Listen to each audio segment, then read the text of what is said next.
Hello everyone, Antony Carpen here for Vloguary number 16, and I've just got back from a house party from my mate Hannah's house, and it was a kind of 70s themed house party because they're about to renovate it, and a lot of the fittings are kind of like, yeah, from the 1970s, if not earlier. One of the really, I think, lovely things about it actually was the you know how with really old cookers they have a certain type of font.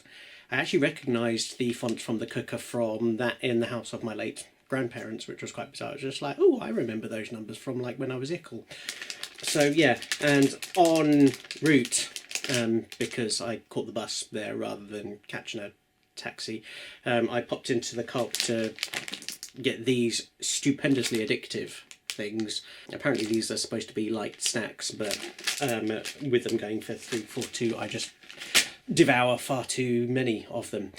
I've also just got through season 1 of Borgia, which is kind of like a historical box set of what life was like in and around the times of Pope Alexander VI, I think it is. I'm trying to get my head around both that version and also the Jeremy Irons version, which is basically of the same family. Fascinating time of history to be around, because basically you had the Pope basically playing off various vain European monarchs, and but also very powerful European monarchs, such as Ferdinand and Isabella, who were in the process of reconquering Spain. You had the King of France and the Holy Roman Emperor, and not to say our own Henry Tudor, both Henry VII and also Henry VIII. Around at that time, and just seeing the various cardinals basically playing some very, very big power games, while in the background you had the Ottoman Sultan, who at the time was conquering various parts of southern and southeastern Europe. So yeah, very, very dangerous and bloody times.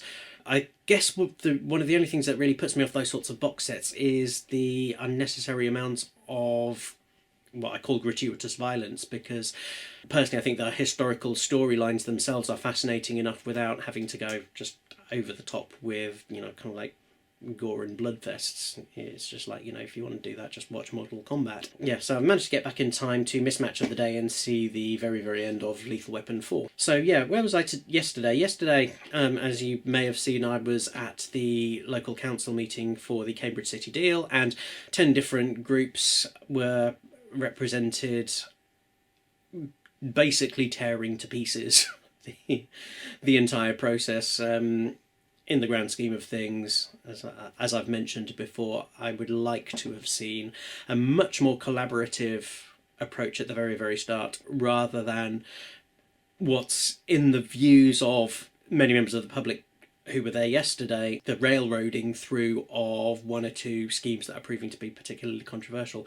And funnily enough, over the past few days, I've spoken to again a number of people who have, you know, who are going to be directly affected by some of the works, who you know, the first they've heard about it is when someone's basically said, you know, okay, this is what's going to be happening, rather than, as I've mentioned earlier, setting the whole thing out as a series of citywide challenges that actually we should all be, or all could be, taking a much more positive part in trying to solve, rather than, you know, perhaps the more piecemeal approach that we're having at the moment.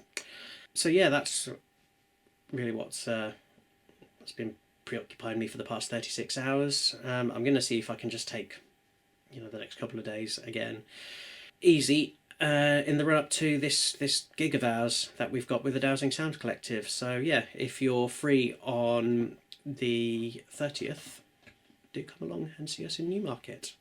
Take care.